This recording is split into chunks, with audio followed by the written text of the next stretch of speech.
Hi, what's going on? Coach Corey here. Today I'm going to talk with you just a little bit about meal delivery services. I did a quick, small analysis of a couple of meal delivery services for a client of mine, and I was like, yeah, this is information we should all know. So doing a video of it for you here, I want to specify in this video that I'm talking about full meals, like fully prepped meals, not meal kits.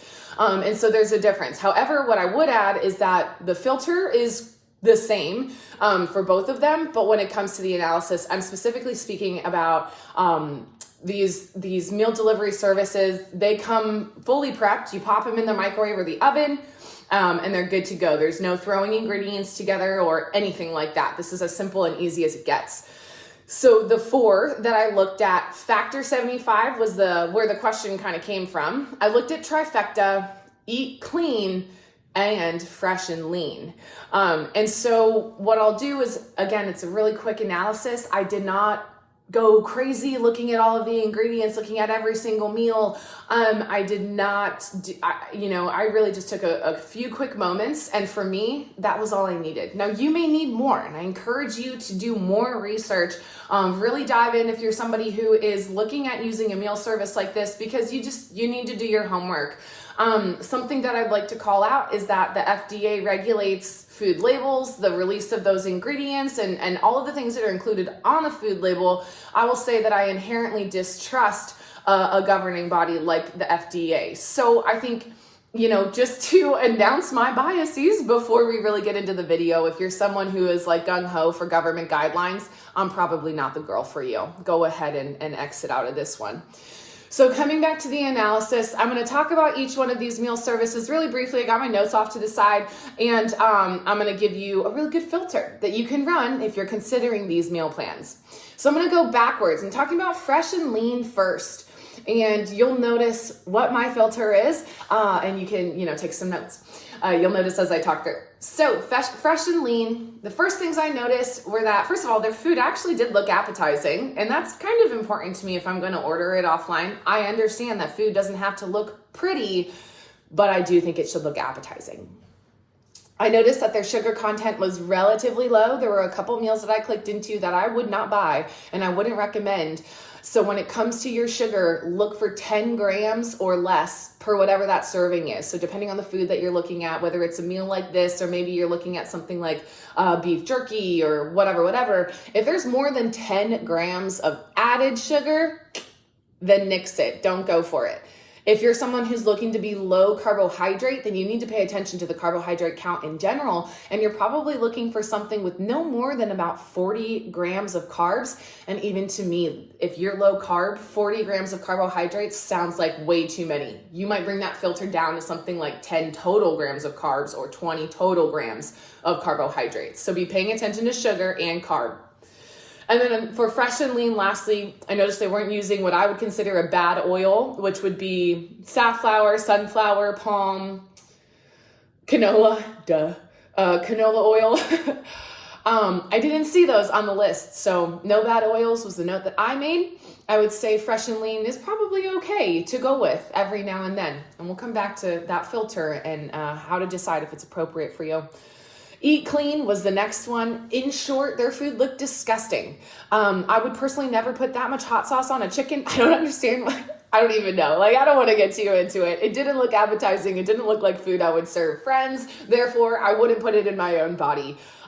Additionally, I couldn't find a full ingredient list, and I think that's really interesting. Again, coming back to the FDA guidelines, what you have to release and what you don't, and how you word it, and how they can hide ingredients, and even added sugar can be listed as other things. So I would say steer clear of Eat Clean. Just go ahead and eat clean on your own.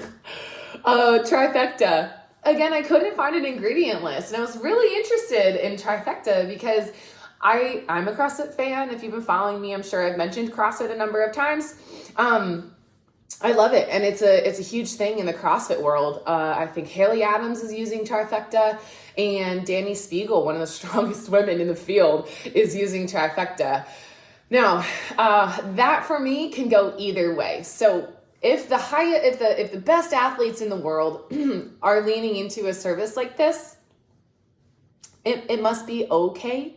But what I will say is, typically, if I'm coaching a client, I would tell you that you can't outwork bad diet, because the average Joe, the average individual like you and me, we really can't outwork bad diet. It's just not going to happen. You're being pretty counterproductive if you're going to the gym 5 days a week and you're not paying attention to your nutrition.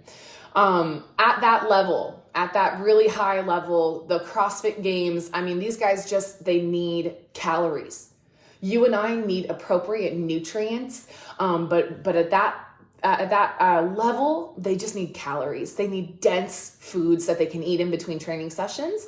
And so Trifecta, in my opinion, should be taken with a grain of salt, because at that level, you can outwork bad diet, or moderately bad diet.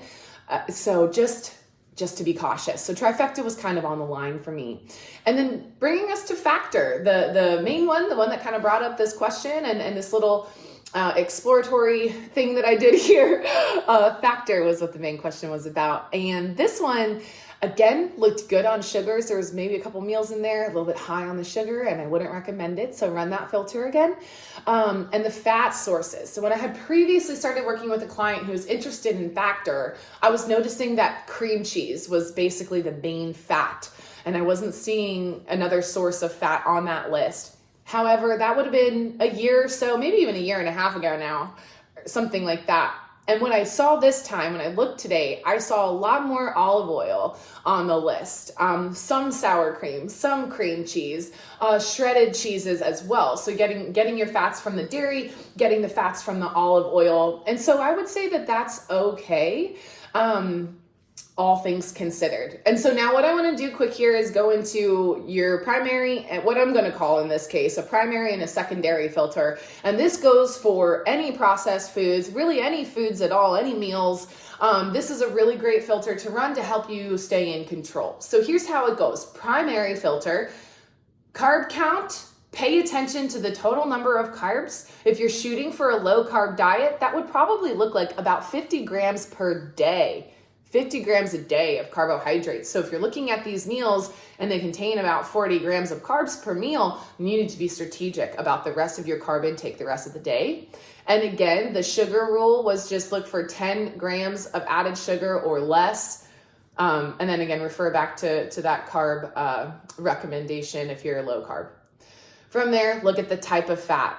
Olive oil, avocado oils, which were another one that I saw in Factor, actually avocado oil. So olive oil, avocado, and coconut would be your 3 healthier or approved plant or fruit fats. From there, animal fats are always going to take the cake. If we're looking at nutrition on a continuum, animal fats are always going to take the cake as the most nutritious, healthiest, best version of fat for your body. The every cell in your body wants animal fat to be healthy. This is how we maintain healthy cell walls, receptors, so that our cells can interact with one another. As soon as we start eating the canolas, sunflowers, safflowers, palm oils, these guys, they mess with the structure of the cell, they mess with the receptors, and your body can no longer communicate cell to cell, system to system with your brain. Communication gets cut off. So type of fat is huge.